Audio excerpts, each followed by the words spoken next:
I'll call the open board meeting of Tuesday, December 4th, 2018 to order. I, Swale CM, Nasiyeya.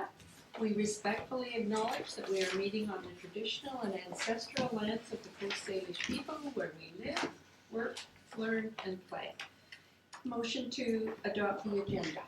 Trustee Doman and Trustee Thorne. All those in favor? Motion carries. Moving to minutes. First minutes of November 6th, 2018 inaugural board meeting. Moved by Trustee DeGroot, seconded by Trustee Croft. All those in favor? Motion carries. Moving to minutes of November 27th, 2018 special open board meeting. Moved by Trustee Doman, seconded by Trustee DeGroot. All those in favor? Motion carries. And moving to item 4, recognition and delegations, and 4.A is Lynn Weaver from Powhatan Intercultural Society. Please join us, Lynn.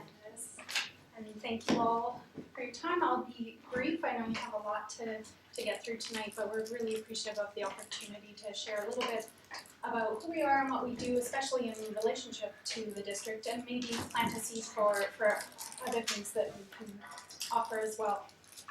We'll just roll through. So first of all, I know it's still fairly early on in the year, so congratulations to the elected officials, returning and new. It's an exciting time. So we've been in the community since 1981. It was created originally as a response to wrap around Vietnamese refugees that arrived in the community.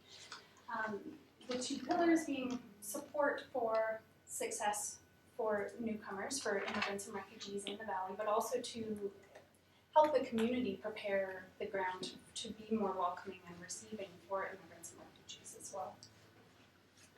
And so this kind of sums it all up, and that it is a win-win, right? That no one benefits if someone's in a job, for example, where their position is not commensurate with their skills, right? They lose income and social well-being and all of that, and so does the community. And it's the same for the children, right? So the youth and children being successful in school and feeling integrated into the community is a big part of our role as well. So to that end, we have a whole host of programs and services. Just very briefly, we offer English classes with childminding as well to ensure equitable access to those classes. Needs assessment and planning for people's settlement journey. So it's essentially a meeting with a social worker where they go through their plan, their assets, their needs in the community. Lots of employment-related assistance, that's always a big one. Group programs, community bridging, so connecting people to long-time residents in the community and to other services and supports in the community, like accessing school and education programs. We're also a refugee sponsorship agreement holder, so people in the community can sponsor refugees directly through our organization, which is also helpful for community level planning, because then we have a sense of how many refugee arrivals are anticipated in the community, and general orientation to Canada. So we have 25 staff with 11 fluent languages and then a few smatterings of other things, and lots of volunteers engaged. I'll skip over this for now, but there is a video that gives a nice overview that's only 4 minutes long. It's on our website if anyone's interested. So just a snapshot of the demographics. The main source countries are China, the Philippines, and India, which is probably no surprise to you. I mean, you of course see the demographics of the community through the schools. But these are the most recent arrivals in general in the community. So about half of our clients are permanent residents, so what was formerly called landed immigrant status. So it means that they're, sorry, I better keep up with myself or I'll forget to tell you something. So meaning they're here for good, settled in our community, and hopefully staying. Employment is always a big piece of that, as is school and other components. And then about a quarter fall into other categories, naturalized citizens, for example, so people born outside of Canada but who have since gained citizenship in Canada. international post-secondary students we serve, and then the families of secondary international students are among our client groups as well. About 500 clients annually, and most of our funding comes from the federal government. And this is also probably not a surprise, but over 100 Syrian refugees have arrived in the valley since the start of the refugee response, so just during that period since the end of 2015.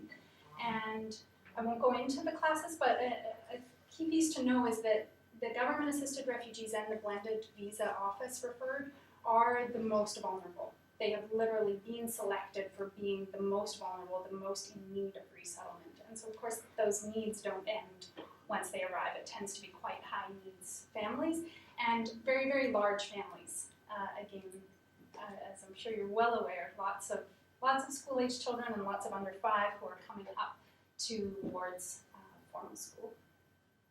So of course we can't do it alone. We have lots and lots of partnerships in the community and provincially and nationally.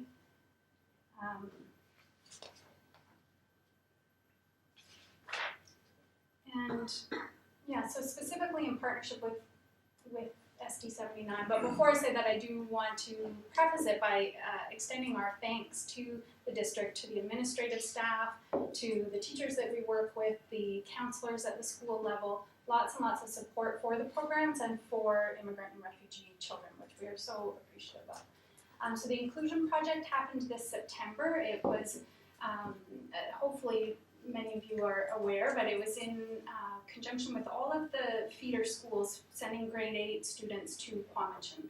And so it was a full day of workshops and team building with the grade 8s. Youth Action Day happens each year. It's similar to We Day, so opportunities for inspirational speakers and workshops and that sort of thing. And that's hosted by Compassionate Leaders, which is a project that runs all year in the school. They do a residential camp in Lake Cowichan with skill building, and then they develop an action plan that they take back to their school. And so it's student-led and student-driven in terms of what the initiatives are. And then our Settlement Worker in Schools program, which I'll talk to in a moment. Compassionate Leaders, I just wanted to highlight because this may be the last year for it. It's been four years now, or 5, and essentially we're chasing funds for it every year, and it's unsustainable in that sense. So this may be the last year. We have 2 applications for funding out for next year, but depending on the results of those, we'll maybe lay it to rest this year. But so I did want to mention as well that it won an award, the National Award of Excellence from the Canadian Race Relations Foundation. We were really, really proud of that. And it's rare that anyone outside of Ontario or Quebec wins any of the national awards. And then the SWIS program, Settlement Workers in Schools, is a really important connection piece. Yeah, so originally we had 2 staff. One was Arabic speaking. There was a huge need for that at the time, and then because of employment, it's a part-time role and how these things go, he ended up moving to Edmonton for full-time employment. But so these are the things that our SWIS workers do in support of the schools, in support of the students and families. And translation and interpretation is one worth highlighting, because I think we could be doing more of that as needed, and that it's for the students and the families. It's that holistic piece, connecting all the pieces. And I was just going to highlight some of the pieces that have come from the newcomer students themselves in terms of challenges. So social inclusion is a big one that they've highlighted. So through our SWIS program and in partnership, of course, with the school staff, Cow High now has a welcome club that meets, I think, once a week, maybe once a month. Oh, yeah, I think it's at least once a week, actually. And then there's also a homework club happening at,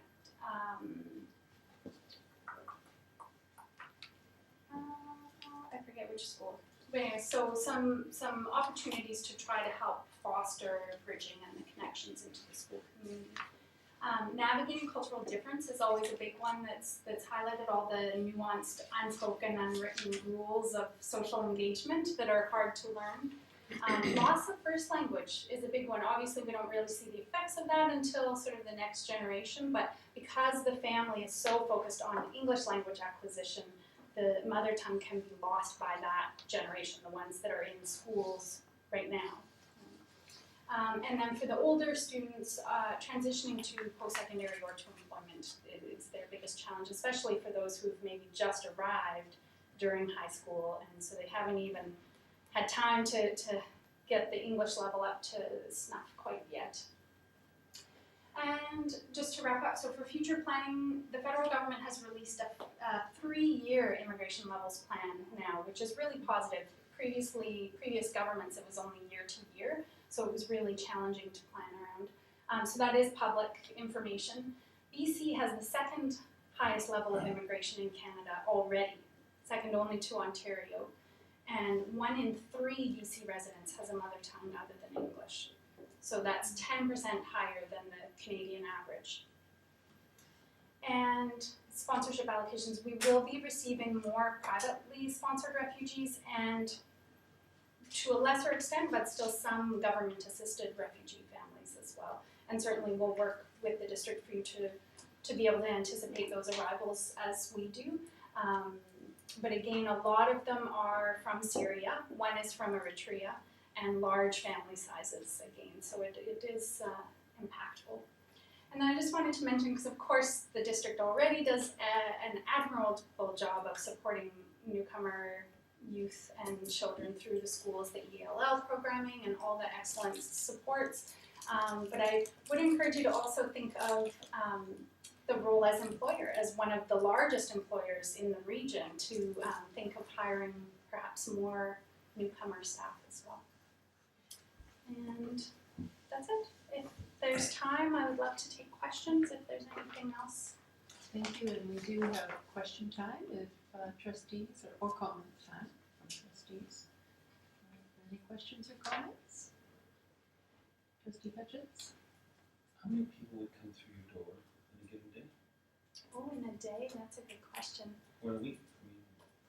Yeah, about 500 clients a year, but on any given day, there's as many as 3 different English classes, because we have classes morning, afternoon, and evenings for people who work during the day, plus the child minding, plus other programs that happen and meetings with settlement staff. So yeah, some days it can be, I don't know, quite dynamic, let's say, but I've not actually done a head count. That's a good question. Thank you. Other trustees? Just a comment, you and I have worked together in the past, been a pleasure and hope to continue. Thank you. But that's just Joe Thorpe. No, I appreciate it. Trustee Dolan? And the new immigrants, what do they think of our school system? How are we doing? Good question. Anecdotally, I would say it's a positive experience. We haven't formally surveyed students. That is something that maybe Swiss could look at doing, actually.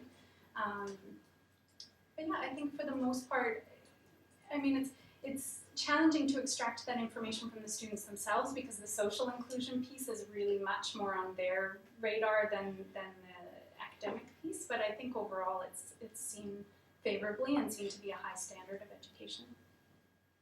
Thank you. Trustee Thorpe? I know I've been impressed. I'm going to use Angela for example. She's a young girl. She was 8 years old, 7, 8 years old. Came from Syria, deaf, due to the bombings. Yet Alexandria, the teachers went out of their way. I helped get them the little Syrian sign language cards. And a lot of the kids were actually talking to her with their eyes, their hands, doing a little bit of sign. I was impressed. I have worked with a few of them, the ones at Coheman, when they were first coming in, and it's been, I've been impressed, and I think if he did a survey with the kids, they'd have a lot of good things to say, even though they were confused. The transition has been, I don't know if any of them have really come out of that shell yet, but I know that they were fighting, the parents were supporting, teachers were supporting. Bless those teachers, they really impressed me. Absolutely. Yeah, it really rose up. And it's a good point for the Syrian cohort in particular. A lot of them hadn't been to school ever, or their education had been disrupted for as many as 5 years. So adding that on top of everything else, it was a huge transition. Thank you. Anyone further? Okay, Evelyn, thank you so much for coming and for all the work that you and your staff do for our students, their families, and for the community. We really appreciate having you with us. Thank Thank you. you. Thanks for the time. Okay, moving to item 4.B, which is not on the agenda, but I've taken chair license to add it because it is a recognition. Tonight is the last board meeting that one of our main supporters will be attending with us. And it's just a time to thank her for all that she has done for us and to wish her well and say thank you for staying with us in a different capacity, but at least you're around. We have really enjoyed working with you. Thank you so much for your support. I just don't know what else I can say except thank you. It's been a wonderful time with you. Thank you.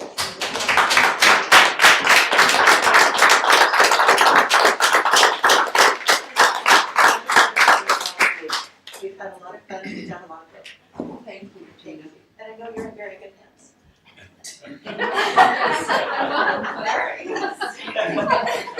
Mr. Segwitz. I did some math today, trying to figure out how many meetings Gina's attended in her time in this position. And I think between board meetings and committees and labor management and public consultations, it's probably close to 400 times that you've sort of sat with the board or with the senior staff. And that's just a small part of what you do. You've been a major, contributed so much to the Secretary Treasurer's office and to Bob and to myself and everybody. Yeah, absolutely. Everybody here in the room has worked with Gina in some capacity. So I'd also like to say thank you, and that you're awesome, you're a great teammate, and I'm really looking forward to working with you in your new role. You too. Thank you. Thank you. Thank Thank you. you very much. You. Great. My favorite thing. I thought so. That's great. Okay, moving on to item 5, report of closed meeting. Mr. Sanquist, please. In closed session, just prior to the open meeting, we discussed property, personnel, and compensation matters. Thank you. And item 6, old business action list on page 9.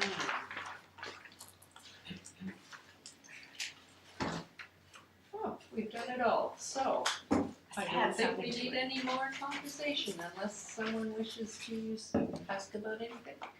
Okay, moving over the page to Superintendent of Schools, who is Ms. Gorst. Thank you. For my report tonight, I'd just like to highlight some of the things that have been going on and around the district since we last met. Early in November, we hosted Vancouver Island Learning Network, where over 100 educators from 9 Vancouver Island school districts, including Cowichan Valley, gathered in Parksville to learn more about teaching coding. Glenn Posey has been instrumental in bringing this initiative together, and many of our teachers are now leading some of these sessions, so it's great to see the growth. In Lake Cowichan, Del Morgan and our Miss Fiona Somerville here, along with one of our cultural teaching assistants, Kara Mitchell, they traveled to the Dididat community in Nitnat to meet with the staff and students to learn about how they're teaching the Dididat language to students. And the Lake Cowichan band is connected with the Nuu-chah-nulth people, and they're trying to bring back their language with the nation in Lake Cowichan because it's different from Hulkaminam. And so the school is looking at ways to try to support this. In North Schools, Chemaina secondary students had the wonderful opportunity to work aboard a vessel, Rain Coast Foundation's Achiever. They were fortunate to explore the Gulf Islands with 3 biologists learning about navigation, sailing, mycology, forest, and marine biology. Craig Lordson joined them on that. They were a great opportunity. Live Different visited Chemaina Secondary on November 23rd and worked with all of the student body, starting with a full school assembly In a rock concert setting, the team spread positive messages around kindness, tolerance, and inclusivity. And the rest of the day, the team worked with the grade 8s and 9s, building community and empathy within that group. The facilitators were highly engaging, and both staff and students left feeling empowered and more connected. Drinkwater Elementary has challenged all schools in the Cowichan Valley School District to help 89.7 Juice FM stuff the truck. And that's been happening over November and December. Their school goal is 1,000 items, and there's a food bank team made up of grade 5, 6, and 7 students. Some support from VIU pre-service teachers or student teachers, and the whole community to jump on board. So it'll be very exciting to see how well they do in terms of stuffing the truck. In Quamachin, for the past several years, they've participated in a festival of trees in Victoria. Ms. Berryman and Margot Blumel and Haley Criar decorated a tree at the Bay Centre in Victoria. The theme of the Quamachin tree this year was Hope, Kids Helping Kids. Students decorated little boxes for the tree and planned to put candies inside of each of the boxes and deliver them to the children at the hospital when they take the tree down. As part of this project, the students are raising and donating $1,000 to the BC Children's Hospital, and they've already had a bake sale, and several classes in the school are also helping with this initiative. So we thank the teachers and the leadership club for taking this on and supporting this really worthwhile cause. Cole Cobble Hill is also undertaking a campaign to support the Everyone Deserves Smile Kindness Care Package Project. And so this year the students and staff are asking for the community's help in creating 380 kindness packages for the community's homeless through the donation of new gloves, toques, scarves, warm socks, and the program builds empathy amongst students to help them understand that there are simple but powerful ways to help individuals in our community that are less fortunate. So lots and lots of other things. I could go on, but I think that just kind of gives you a highlight, and especially around the charity at this time of year. It's great to see how much our schools are, and the number of things our schools are doing to support our community. And that is the end of my report. Thank you, that's very exciting learning for students as well, not only about being charitable and supporting the community, but just the opportunities to see so many different venues within our community and to learn from that. Trustee Thorne. Just a point of order, it's the letter D, the letter T, dot, DT dot. The elders, you know, are very cranky about that, so even though they don't say Biloxi anymore, where the original name is DT dot. Thank you. Shall we all rehearse that now? Yeah, can you say that again? Could you pronounce it again? D, T, dot. DT dot. But if you want to be formal, it will be DT dot. I'll be in front. Thank you so much. Okay, moving on to Secretary Treasurer, Mr. Sandquist. Thank you. Under 8.2A for information are the winter break office hours. As is annually, we close down for a portion of the winter break to allow staff to take uninterrupted vacations, and those times are listed here for information for both the public and the board. Second item that I have, 8.2B, this isn't a financial forecast, but rather it's a progress report on where we see the budget at the current time. I know it's very small. It maybe actually be easier to see on the screen. So what we've done is we've looked at Karen and I have looked at the enrollment from September and run it through our funding formula. Now the funding formula has other variables that aren't entirely enrollment related, such as average teacher salary and geographic factors, so it's an estimate based on what we know today for the funding formula. So we would see that our increased enrollment was going to increase the grant by about $2.2 million. I've also indicated for the boards the local education agreement recovery. You see there's quite a significant change there, and that's due to an increased number of nominal roll students. But that also comes out down below. So it's a takeaway, a negative off the provincial grant, but then it comes in as a separate line item down below. So it's a net zero, but wanted you to see that there's a significant variance there. The third line that we broke out here to include separately is the provincial payroll tax funding. The board will be assessed a 1.95% payroll tax for offsetting MSP premiums moving forward. Now, there's no way the ministry still do not know how they will handle that. We're expecting it to come in through a grant rather than just not having to pay the tax. So we've included an amount there. Still nothing from the ministry. When we contacted them, they're not sure. Government made the announcement that school districts wouldn't be responsible for the 1.95% payroll tax, but the Ministry of Education doesn't know what the plan is yet. So we put it in as if it's going to be a funding item and have included that amount still in the budget. It was always in the budget. Made a reduction on tuition, predominantly related to some reductions in international student revenue projections.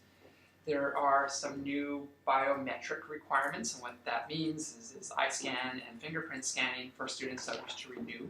It's a new Canadian federal requirement, and there's some countries where those are actually really complicated to get for our students. So we're anticipating that we may have a few of our normal renewals not able to get through that process.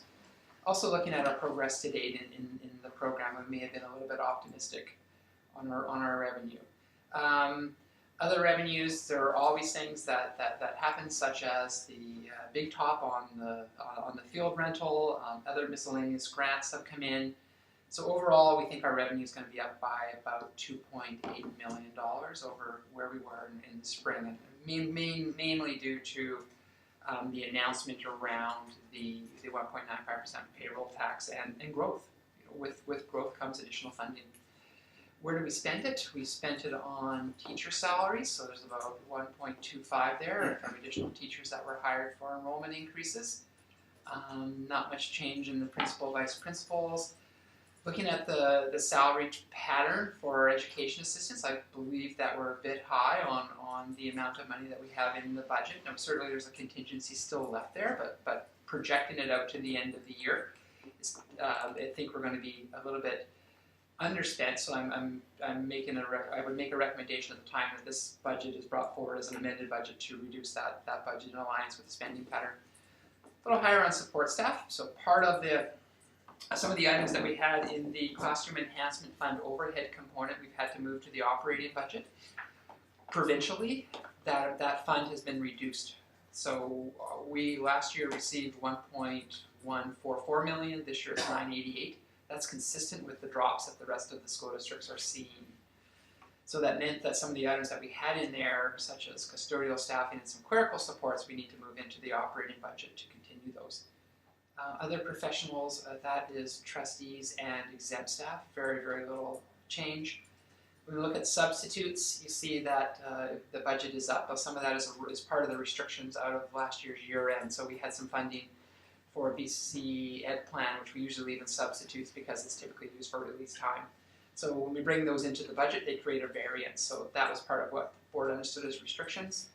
Something to be aware of, again, I mentioned this isn't a financial projection, although looking at the first 2.5 months of the year around our absenteeism patterns and our cost, we're about 11% over last year. If that was to extrapolate to the end of the year, that's a significant cost item, but 2 months isn't enough time to really establish a pattern. Something else that could be a factor this year is that we're actually able to replace people on a more timely basis. Last year, we had the teacher shortage and EA shortage that we were made aware of. So if you're not bringing in a replacement, you're not paying for a replacement, and this may actually just be the real cost of replacing people. So we need to do some more analysis, and if it is an absence issue, certainly it's something that we'll bring to the attention of Gina in her new role. Under employee benefits, you see a drop there. So the board received some good news around their contributions on the pension plan premiums. So they have dropped effective January 1st. That's a positive. So with all that increased salary costs, it's actually a drop in benefit costs. Going down a bit more, just through don't really have much to highlight under services and supplies other than we brought forward a bunch of rollover items that you had restricted in the year end. So at the end of that, we see a need to draw on $2.7 million to almost $2.8 million to balance the budget, and that includes supporting the $1.4 million for portable acquisition. So that would mean that the board would not have to go into the local capital fund, which was really thought to be borrowed from at the time that we borrowed from it, hoping that it would be paid back by the 1.95% payroll tax. And a little surplus, a reconciliation at the bottom there with the opening surplus of $4.586 million drawing on 2.787 would leave unrestricted at 1.798, which is very close to the ending position. It's actually a slight improvement due to the increased enrollment projection funding coming in. So still well within that 1 to 2% range. Really, that's closer to 2%. We do still have risk factors. There is a special ed audit underway, and we'll know the results of that towards the end of December. But certainly, if that isn't successful, that has a financial implication that would could draw against that surplus. We need to continue to watch absenteeism costs. They are high off the start, and that can turn around. It doesn't mean that it's the way that it's going to be for the entire year. We get flu bugs that sometimes come earlier in the year than later in the year, and if we got it in October instead of November, that's what's showing up in our data. So we'll watch that and make recommendations around that as we move into the amended budget process. So just wanted to bring you up to date that I think it's sort of good news at the moment, but we do have some risk factors still in place, but we're basically where we left off at the end of the year. It's extremely good news, and thank you for bringing us up to date. It's important that we watch our finances as we go. So, any comments from trustees, questions? Okay, moving to actually secondary school project definition report, Mr. Sandquist. It's ready. So after certainly need to, Lonnie Shermacher was here, our capital coordinator, to thank for this, but we are at a place where we have our Cowichan secondary project definition report ready for submission to the Ministry of Education in what we'll call a draft form. So in other words, this means it goes into the ministry and it's now time for all the back and forth to reconcile it to its final version, which will then be ready for Treasury Board hopefully in February. So we're a little bit behind timelines.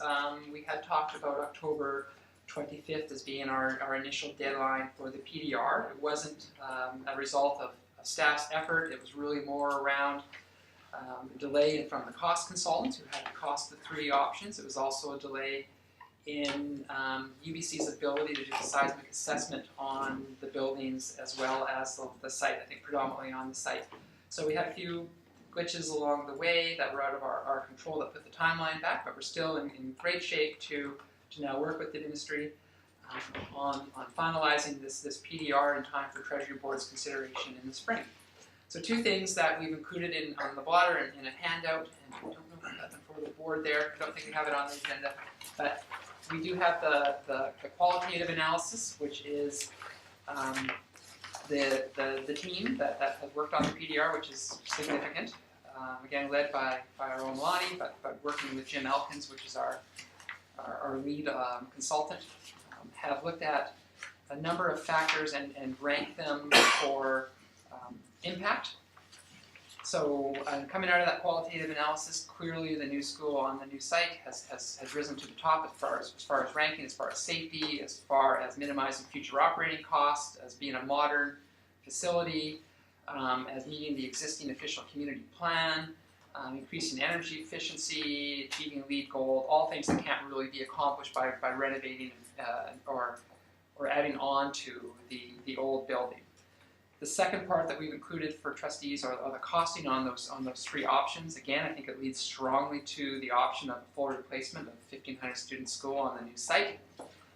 Option 1, a seismic upgrade to fix the building and put in place the temporary accommodation necessary to do that repair. And it was a great task for the engineers to get their minds around how to seismically repair or update Cowichan Secondary It's a $75 million, $75.6 million price tag. And that's to repair a 1,000 capacity school, which doesn't add anything to assist the district in responding to the growth pressures that we know are ahead of us. It's also a 4-year project. So to go into the seismic mitigation route would take quite a long time. Option 2, which is to do that seismic work, but also add a 500 student addition to get to that 1,500 capacity that the board believes they require for future secondary enrollment, is $94.1 million. And we can share these with those that are taking notes after as well. $94.1 million. And that is a 6-year project, because what it requires is building the new component and then moving the students into the new, basically shuffling them around to allow for the seismic work to happen. It's still an old building, in all materiality. And then option 3, the full replacement on the new site, is $90 million. So that's a 1,500 capacity school for $90 million versus an option 1 seismic upgrade for 75 for 1,000 capacity. So clearly the economics also lead towards the preferred option, I believe, for the board of supporting or endorsing the full replacement of Cowichan Secondary, which the PDR supports. Could I just ask number of years? Sorry, 3 years, 3 years. optimistically. Thank you. So I think the best case timeline, if the Treasury Board were to support the replacement project, saying best case, so not most likely case, would be an opening in September of 2022.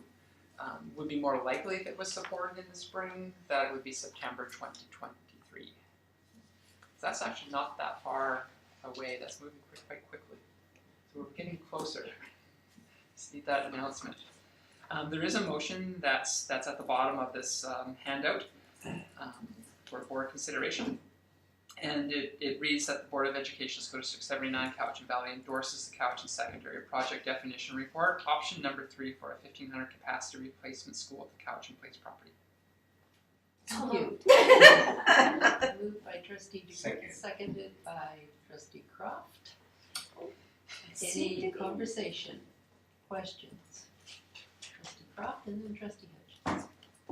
Just a comment to say, it's so nice to see all of the materials come out fully in support of what our community has known by common sense and intuition for some time. So it's just a pleasure to see this work and thank everyone for their roles and work in making it come about.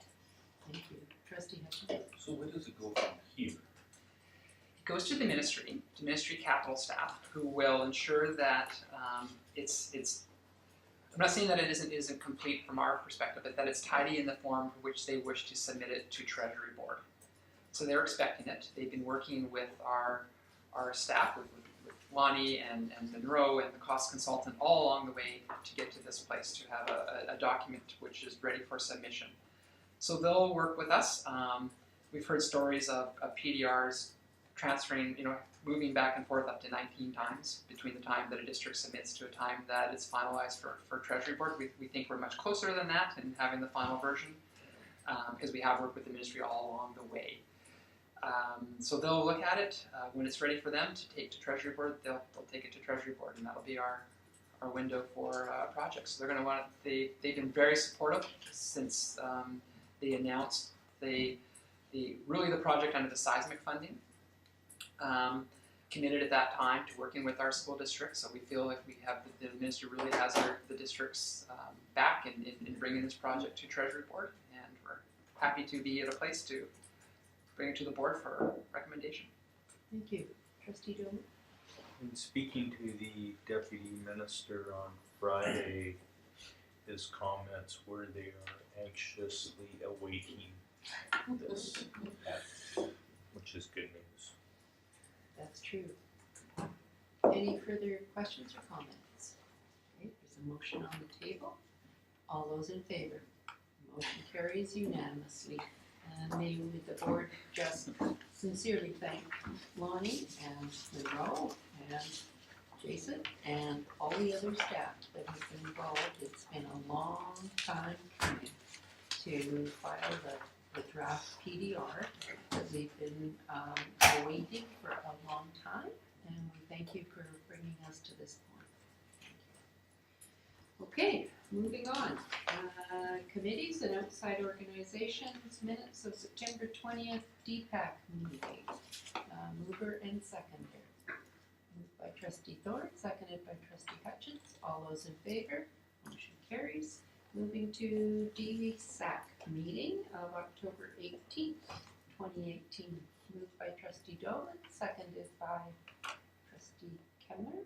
All those in favor? Motion carries. Moving to 9.C, October 18th, 2018 DPAC meeting. Moved by trustee Dolan, seconded by trustee DeGroot. All those in favor? Motion carries.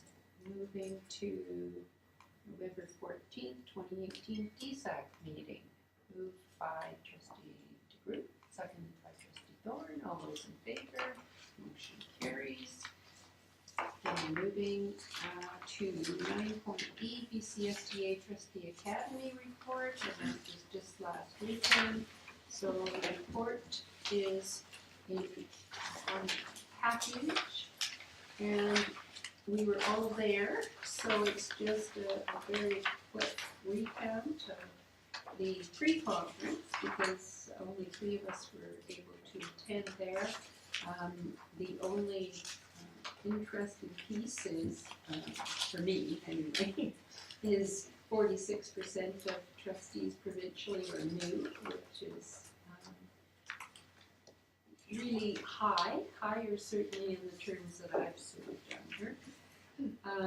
A reminder again that BCSTA is a resource person available to boards, and as we're going into strategic planning again, maybe that's an avenue we want to think about. And the other interesting piece was that OECD has current research that they will be publishing on the allocation of resources to schools in different areas and the impacts of those resources on student achievement. So we've yet to see whether that would be helpful or not, but certainly is of interest to us. Several upcoming trustee workshops listed there. Many great speakers and many workshops that we attended individually. Thank you to everyone who has sent around what they found were interesting comments in those workshops. Okay, any questions on the BCSTA Academy report? What's Trustee? the timeline for the presentations to be sent out?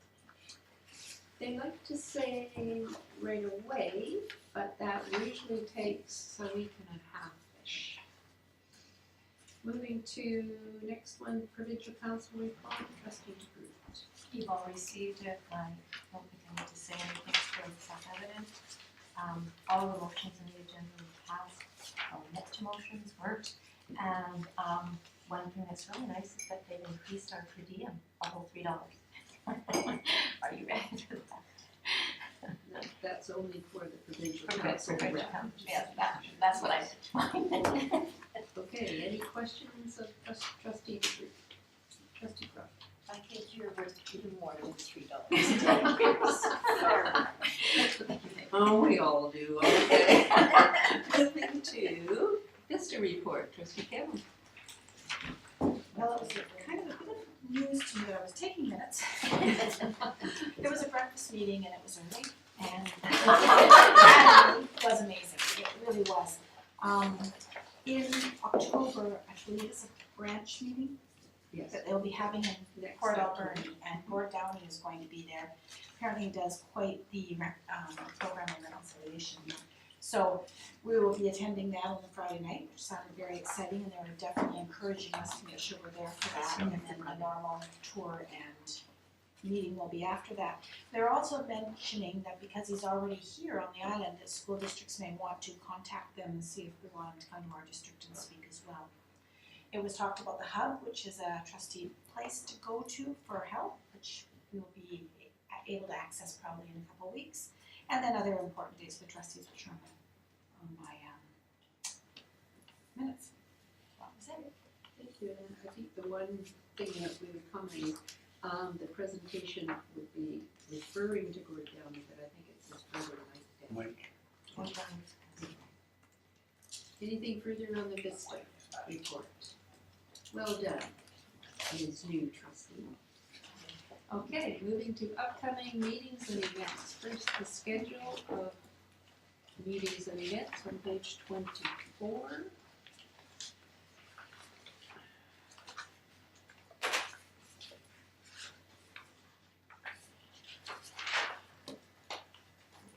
Okay, so you can see on the list there at the bottom that there are a number of internal celebrations and trustees are all invited. I try to attend each one of them and just thank our many wonderful staff in every department around what they're doing for the kids in our district in their positions. And the other, and the thank you breakfast, I'm not exactly sure how that works in terms of a drop-in. So is there any kind of formal time where we get to thank staff or yes? It's going to be similar to how it was last year, where we kind of broke it more or less into two chunks. So there'll be a first group that comes through, and then there'll be a second group that comes through. So last year what we did was we did the thank yous twice. So we just kind of looked towards the end of what we thought was gonna be kind of the first chunk, did our thank yous, and then the next group came in. But it is a little bit in flux, so whoever's there will be thanked, and we hope that we catch the majority of people. Okay, thank you. And the other comment I'd like to make is notice that the board planning session is next week. Anything that people want to talk about on the agenda? Oh, wait a sec, there is the Christmas piece. It's on item 10B, schedule of winter events. So those are the school-based Christmas activities.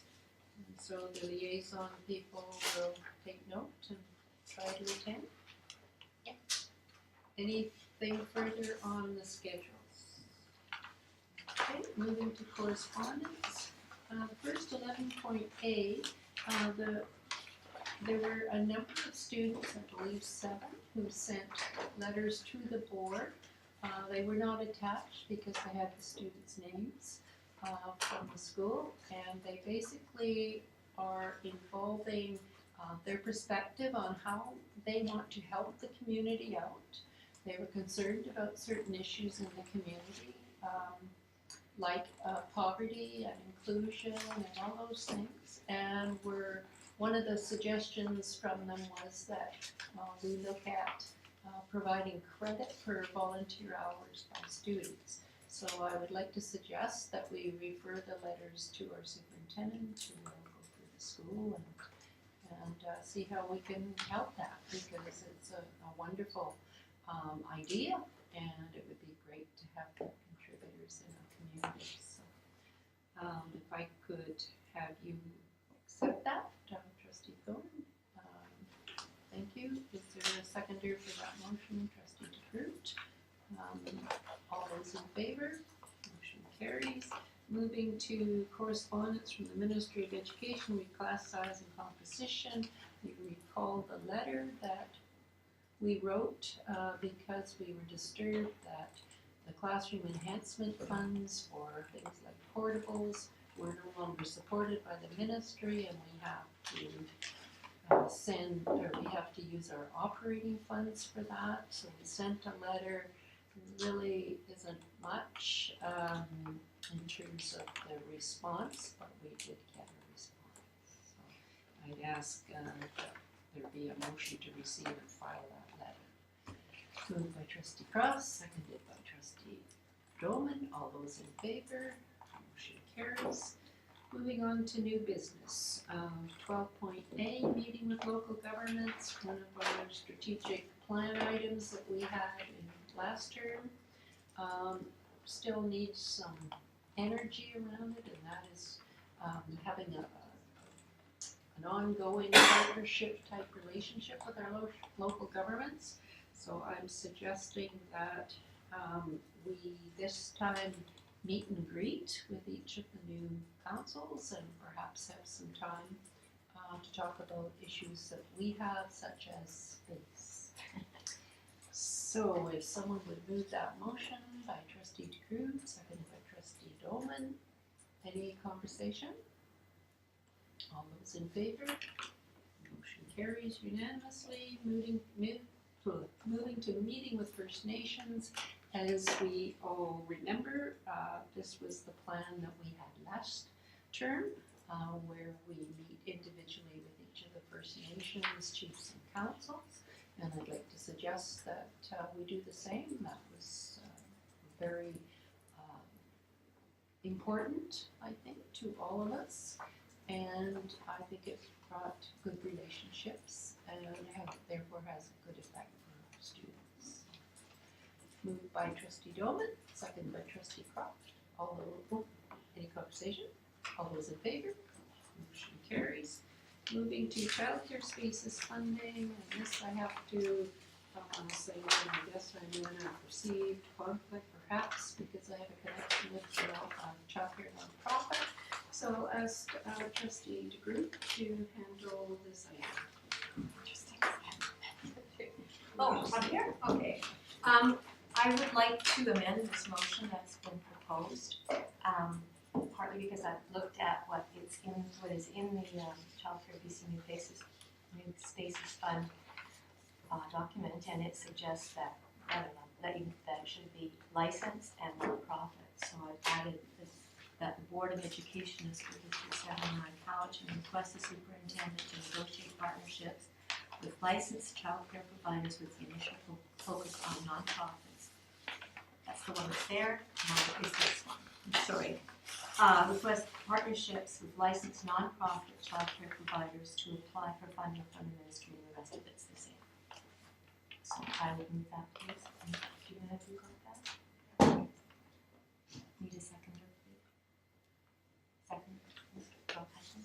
Any discussion? Do we move here? Yes. I think I have to recuse myself because I'm working on a child care license for my employer. Thank you.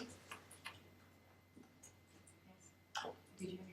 Well, I think when somebody recuses themselves, they actually have to leave the room. They don't have to, but really. Not an open. Not an open. But thanks. Just trying to get you all my early. Any further discussion? So, Appreciate yeah. that. I don't, there's a fair amount of talk about this at the academy, and obviously it's great interest in accessing this fund, so I don't see this is written as time sensitive, and to me it is time sensitive, we're going to be part of this funding envelope. So I'm wondering, as a mover, is there a way that we could, Is there an amendment? not an amendment, to ensure that we are considered in So how would we define in this? can you just read your change again? That the Board of Education, School District 79, Cowichan Valley, requests the superintendent to negotiate partnerships with licensed nonprofit childcare providers to apply for funding from the Ministry of Children and Families New Spaces Program for childcare spaces in our elementary schools. So, there's a number of players already at play, so I'm just wondering, is it possible to us to add the words by January 31st? Is that feasible? Is that even doable? Gerald? It would just depend on what the word negotiate means. And so if that's asking for expressions of interest, letters of support, that's one thing. If it's negotiating right up front and sort of working through, there's 18 nonprofits, then that's something a little bit different in terms of taking time. So we can ask staff advice on how do we demonstrate in the resolution that this is time sensitive? Like, this is not for next year. I mean, it is for next year. I mean, late next year. It's Sooner than better. sooner than. my understanding is that they've got a fund of money and then when it's gone, it's gone. Yeah, And that's if correct.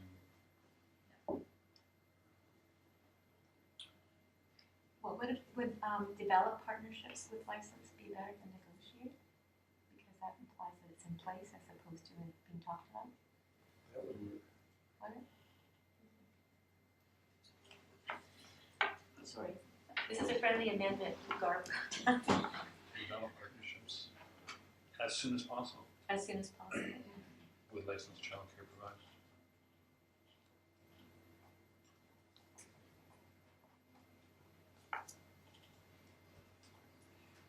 Will you accept that as a friendly amendment? Yes, I will. Hold on, that's kind of funny here. To apply for funding from, any other discussion around the friendly amendment? Put the question to the floor then, all in favor? All, and the other two, okay, so it's carried. I would like to add another motion, that the board's early learning committee be included in discussions and directions of these programs, because that's a motion for the second. Should I tell you why? Because that was part of our priorities when we were in that before. I'll second it. Yeah, well, it's on the bottom of that page that I gave you, so just started that the board's early learning committee be included in discussion. Sorry, any discussion? Voting, all in favor? Carried, thank you. Okay, moving back to item 15, question period. Yes, Erica. Related to the child care spaces funding, where do you envision this space happening and how is this going to work, given that our facilities are quite jam-packed? Well, I'm going to pass you to the childcare person, but I'd just like to say that it certainly is referred to the superintendent who would be looking at what space is available and is it appropriate to add portables or whatever. But Trustee DeGroot? The funding includes up to $1 million per site. So you can build Up to how much, sorry? 1 million per site. So- If in, sorry, Yes, sorry, if in partnership with a nonprofit. with a nonprofit, yes. So it could mean that, okay, we need to put a new wing here that's gonna have this, and then up to $1 million. Thank So you. that's Any further questions? Okay, seeing none, motion to adjourn, please. Trustee DeGroot, Trustee Dolan, all those in favor? Motion carries. Thank you for our first real meeting.